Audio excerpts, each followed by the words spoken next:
Bonjour à toutes et à tous. Dans le cadre de la commission Finance Europe du Conseil économique, social et environnemental de Bourgogne-Franche-Comté, nous avons décidé de travailler sur un sujet particulier qui concerne les investissements directs étrangers en Bourgogne-Franche-Comté.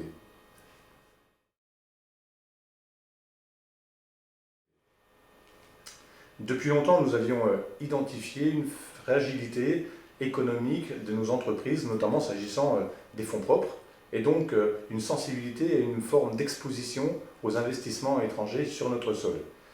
Donc nous avons tenté de travailler pour analyser, objectiver un peu cette situation, voir quelles étaient les opportunités que ça créait, mais aussi les menaces. Je pense par exemple au sujet de la délocalisation des entreprises.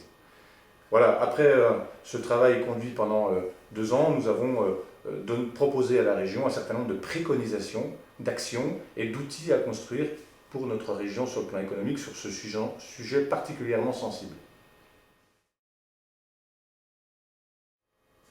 Nous avons retenu plusieurs pistes pour que notre région garde la main sur son avenir économique tout en restant attractive. Cela passe par l'ancrage territorial des entreprises, car il favorise la construction de chaînes de valeurs économiques viables. Cette ambition repose d'abord sur la connaissance et la confiance mutuelle entre les acteurs, mais aussi sur des investissements en capital patients et sobres. Pour chacune des 7 propositions, nous rappelons le contexte et les besoins, les objectifs sont clairement définis et les modalités opérationnelles décrites. Pour vous permettre d'appréhender notre démarche, Daniel va présenter 2 des propositions. 2 exemples. Le premier concerne l'amélioration de notre capacité d'anticipation.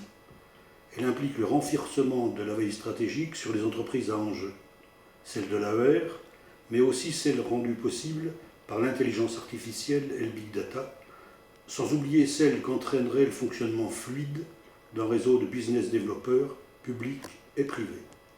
Second exemple, la création d'un outil financier régional dédié. Elle préconise l'approfondissement de réflexions déjà engagées, notamment par la place financière, sur l'adaptation des financements aux besoins des entreprises. Elle oriente également vers le recours à des ressources existantes, mais peu ou pas mobilisées. Des solutions de financement hybrides et la consolidation des instruments d'ingénierie financière. Voilà, en conclusion, juste vous dire qu'il est difficile en quelques minutes de vous résumer l'intégralité de ce rapport.